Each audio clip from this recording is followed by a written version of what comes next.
अस्सलाम वालेकुम नाजरीन, इस वीडियो में हम बात करेंगे वॉल्यूम 173 के ट्रेलर नंबर 1 के बारे में। तो नाजरीन, इस ट्रेलर में आगे बढ़ने से पहले मैं आपको थोड़ी सी झलकियां पिछली एपिसोड की बताती चलूं। तो नाजरीन, पिछली एपिसोड में बहुत सारे राज एक साथ वाश हुए हैं, जैसा कि अलबाए को खंजर लग जाना और लोकास को उसकी असलियत का पता चल जाना, बेगम खतून के उस्मान साहब के हवाले से ख्यालात, उनका गोंजा को पता चल जाना कि वो उस्मान साहब के लिए अपने कैसे जज्बात रखती है और क्यों बाला की दुश्मन बनी हुई है, और तमाम खवातीन होलोफीरा, गोंजा, बेगम और बाला का सर कलम होना, ये सब सोफिया का ख्याल था। तो नाजरीन, इस एपिसोड के लास्ट में ऐसा दिखाया गया है कि बाला खतून सोफिया की तलवार की नोक पर होती हैं और सोफिया अपनी तलवार नीचे काट देती है। इस ट्रेलर से हम इस बात का अंदाजा लगा सकते हैं कि बाला खतून नहीं मरी। अगर इसी तरह की कोई भी बात होती तो इस ट्रेलर में वाज़ेह तौर पर दिखाई जाती। तो नाजरीन, इस ट्रेलर के आगाज में हम देखते हैं कि बाला खतून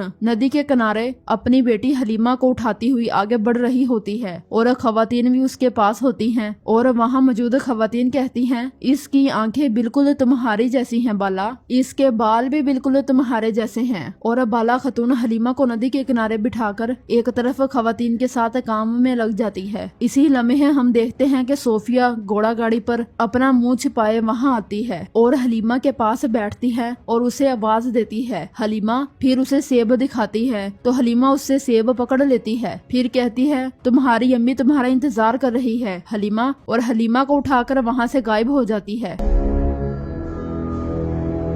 इसके बाद बाला खतून अपनी बेटी को ढूंढते हुए चीखते चलाते हुए कहती है, हर तरफ देखो, हर तरफ देखो। इसके बाद हम देखते हैं कि सिपाही पानी में हलीमा खतून को तलाश कर रहे होते हैं। तो नाजरीन, ये बहुत पुराना ख्याल है। जब हलीमा खतून को सोफिया ने अगवा किया था, उस्मान साहब ने एक दीवान बुलाया होता है और कहते हैं, बेगम खतून, बेहान साहब और गेंजर सरदार, इनमें से किसी ने धोखा दिया है और हमारी रियासत के साथ गद्दारी की है। इसके बाद हम देखते हैं कि करासी साहब जंगल में रात के वक्त मौजूद होते हैं और सिपाही आसपास उनके लकड़ियां लेकर खड़े होते हैं। इसी लम्हे हम देखते हैं कि बेगम खतून अपने हाथ में लकड़ी लिए घोड़े पर सवार वहां पहुंचती हैं और करासी सरदार से मिलती हैं और ये सारा मंजर जेरकोताय और बुरान छुप कर देख रहे होते हैं। इसके बाद अगले मंजर में हम देखते हैं कि जेरकोताय उस्मान साहब को बता रहा होता है, बेगम खतून और करासी साहब की मुलाकात हुई है मेरे हजूर। इसके बाद बुरान उस्मान साहब से कहता है, ऐसा लगता है जैसे इनके दरमियान मोहब्बत अजल से है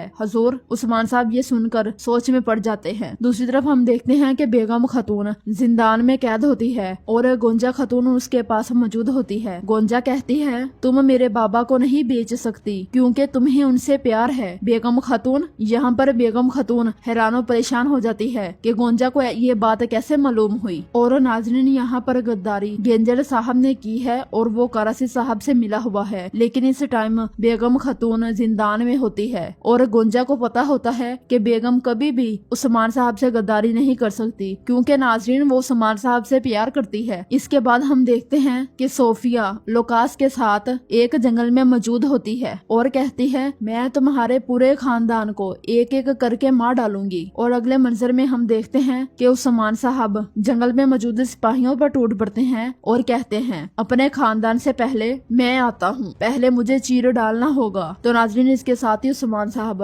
वहाँ पर मौजूद सिपाहियों को जहन्नम वासिल कर देते हैं। तो नाजरीन, ऐसा लगता है कि उस्मान साहब की बेटी हलीमा सोफिया के पास है। नाजरीन, हमने देखा था एक सिपाही सोफिया को खत लाकर देता है और उससे कहता है, मोहतरमा ये आपकी बेटी पोइना का खत है। तो लोकास भी काफी हैरान हुआ था कि सोफिया की एक बेटी भी है और इसने मुझे बताया भी नहीं। तो नाजरीन, ये ऐसा लगता है कि सोफिया ने हलीमा को बचपन में ही अगवा कर लिया था और उसे अब अपनी बेटी के नाम से मुतारिफ करवाएगी। नाजरीन, आपको क्या लगता है? इस बात का इजहार कमेंट बॉक्स में लाजमी करें। नाजरीन, ये ट्रेलर बहुत ही दिलचस्प और एक्साइटमेंट से बड़ा हुआ है। इस ट्रेलर में जो जो सवालात पैदा हुए हैं उन सब के जवाबात हम आने वाली एपिसोड में ही जानेंगे। मेरी आप सबसे रिक्वेस्ट है कि जिसने अभी तक मेरे चैनल को सब्सक्राइब नहीं किया वो जल्दी से मेरे चैनल को सब्सक्राइब कर ले और बेल आइकॉन यानी घंटी वाला निशान पर लाजमी क्लिक कर ले ताकि कुरूज सामान के हवाले से आने वाली किसी भी किस्म की अपडेट से आप फायदा हासिल कर सके। दुआओं में याद रखें। अल्लाह हाफिज।